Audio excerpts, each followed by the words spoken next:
You watched two video clips from the Charlie Chaplin movie, City Lights. And John Kinnan and I were wondering whether he should introduce the clips or whether Mike should just show it to you. And I opted for the latter because if John and I start or get going on commentary about the clips, we could end up ruining a good service, or what could be a good service. So those clips are, as I said, from the movie City Lights. And I don't know, I can't remember how I ended up watching those clips. It was embedded, I think, as a link in some article that I read somewhere over the past week. But that last image and the text you can see now stayed with me. And I watched it again and then started to look a bit into the film. But I also restricted myself in not going into it too deeply to prevent the magic of the moment, of that last image of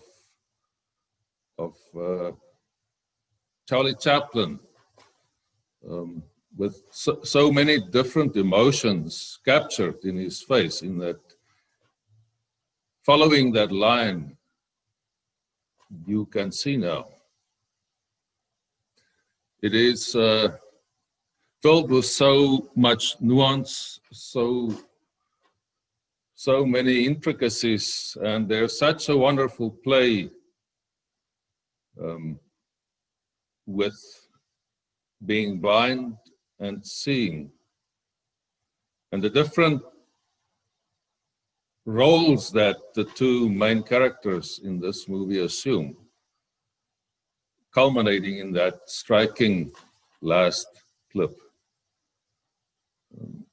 Most of you are probably familiar with it, but it is about a tramp played by Charlie Chaplin. He also directed the film, wrote the script, the whole thing, and is, through strange happenstance, being able to help this blind flower girl or woman selling the flowers, and then helping her to, through surgery or treatment, recover her sight, and then opening this flower shop where the last scene is played then. Now being able to see and then recognizing him for, or seeing him for what he is, but also remembering him for who he is, the guy that helped her.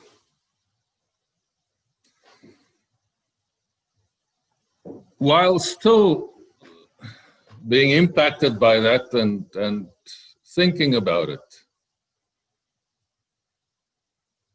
and that specific phrase, you can see now, now you see, I attempted to read from the Gospel of Luke the birth stories of Jesus again, because it is Advent, and I knew coming Sunday I have to say something around the Advent theme of joy. And I was reading this, and then I think that video clip invoking so much and leaving so much unsaid. From that world, I was reading the birth stories again. Reading in Luke, that beautiful poem, the hymn, the Magnificat, referring to the first word in that hymn, the Latin, "My soul glorifies the Lord." That beautiful hymn that has its basis in the Old Testament, in the song of Hannah, the mother of Samuel, to whom an angel also appeared and then burst out in joy, praising God for seeing her, being aware of her, elevating her so that she can give birth to a special boy. Then this scene of this woman from a peasant family, Mary, being elevated again through the visit by the angel Gabriel, bringing this message. It is people on the fringes of society, not people living in important or high places, being elevated and brought center stage. Through the Charlie Chaplin introduction, I was able to encounter probably better this woman from a marginalized from a marginalized environment or an existence on the fringe of society, and experience something that she expressed according to the Gospel of Luke in that hymn that she sang. And then I again encountered themes that she raised in that praise song about the hungry, about the poor, about the powerful, addressing themes from society with a societal nature. That was again encountered in the words of the old man visiting the temple, and then emerging again in the words of Jesus when he was handed in the synagogue the scroll from the book of Isaiah, and he selected the piece that John read to us, to bring good news to the poor, to proclaim release of the captives, recovery of the sight of the blind, to let the oppressed go free, to proclaim the year of the Lord's favor. I pondered the Magnificat specifically because the very concrete, direct address of life of many on the margins that is present right through these introductory stories or passages in the book of Luke.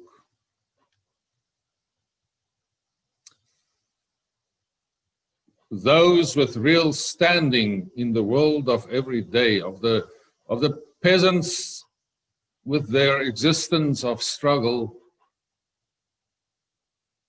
one day or one meal often away from starvation, one day away from destitution. And then I thought about the Magnificat and what our tradition has very ably succeeded in doing with it. It feels to me like we have taken that and elevated it to a realm that removes it from that existence of the peasant and the lowly people that the message was brought to, and that Jesus read and spoke about in that synagogue.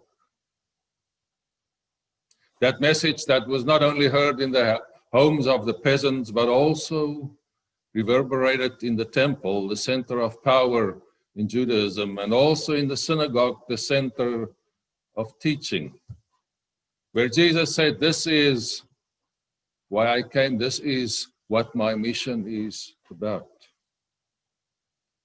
But it feels like our tradition was able to take the Magnificat and to take Mary and elevate her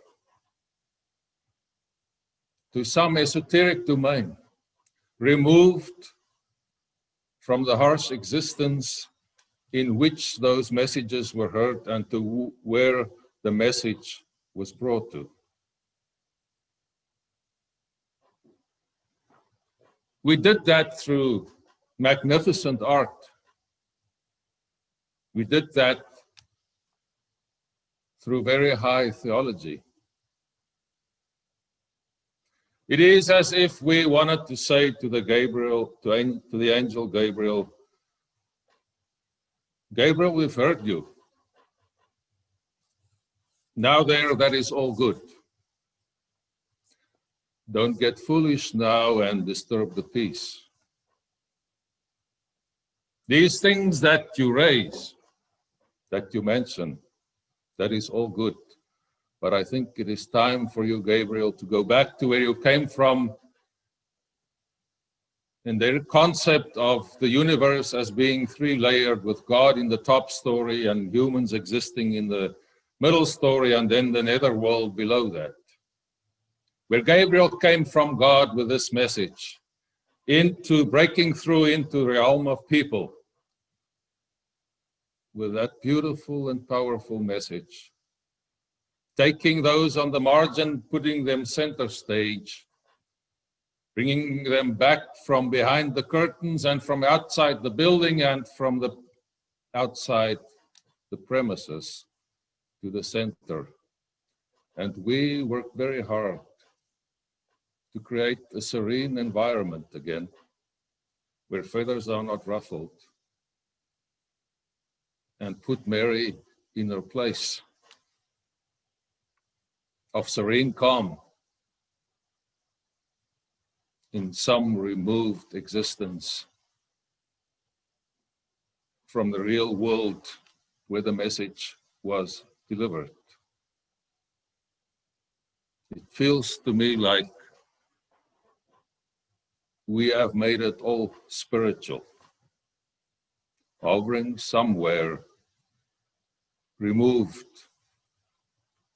from reality.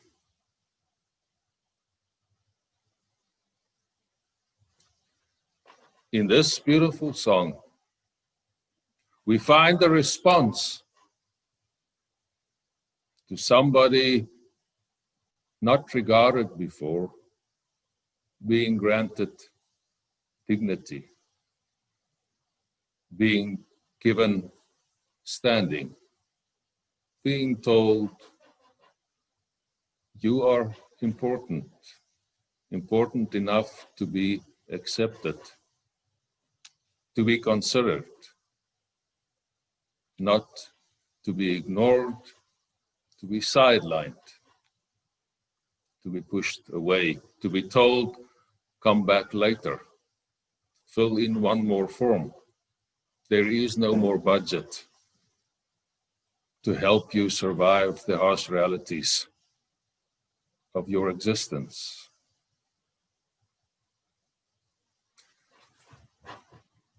As I was pondering this, I thought, on Sunday, now that I'm sitting here in the chapel trying to say something meaningful about the theme of joy on Advent, I thought to myself, it is a real struggle for me to speak of joy for all of us living through this pandemic, for all of us being aware of the terrible toll it has taken on our nation and on the world, the terrible toll it is taking disproportionately on people on the margins and people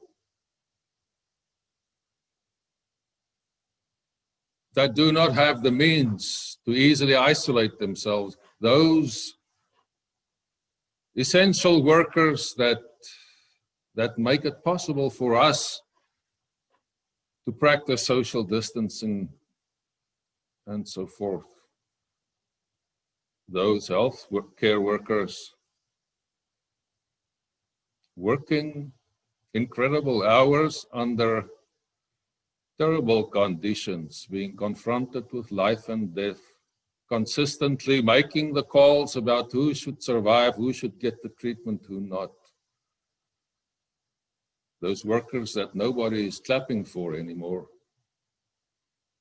Those workers pleading with us to do the common sense thing of wearing a mask and to practice social distancing. It felt to me like in circumstances like these, it would be difficult not to bring a message that would sound phony, of just joy being removed from circumstances. And I had to work to find something to ground myself in our reality. For all of us who have endured this, I think for everybody, for too long. Trying to keep up appearances and to say, no, I'm good. Trying to balance life and teaching the kids and work from the home office as well.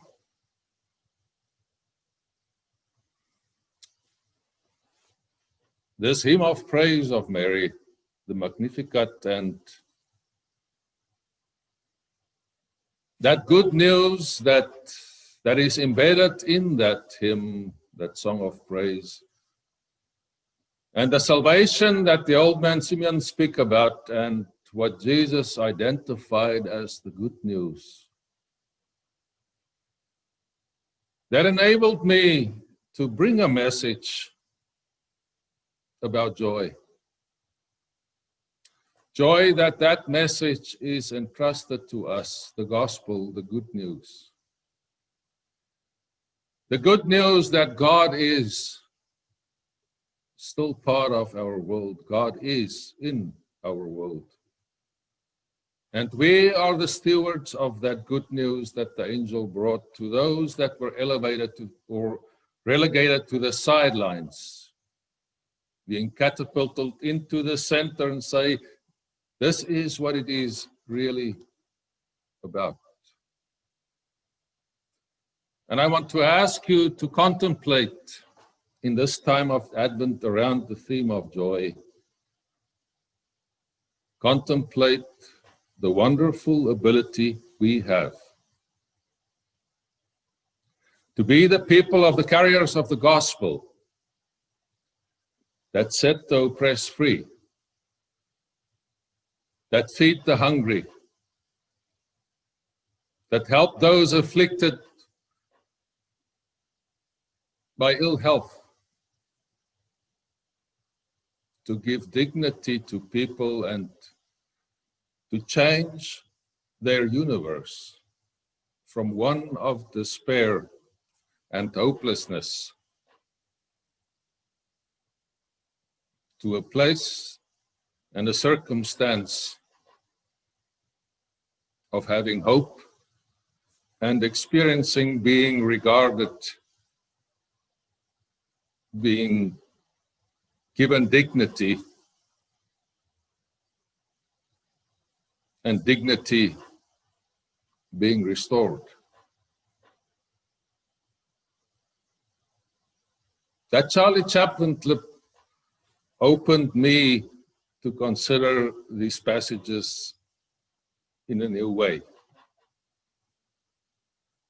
And it affirmed for me in that phrase, you can see now, affirmed for me anew, that is what the gospel is about. In the words, of Jesus in that synagogue in Nazareth. The author Walt Whitman, in defense of imagination and of the spirit of creativity, wrote about a tree. He was very much about trees. And let me read it to you. The tree which moves some to tears of joy is in the eyes of others only a green thing which stands in the way. As a man is, so he sees. So in this Advent time, let us, as God's people,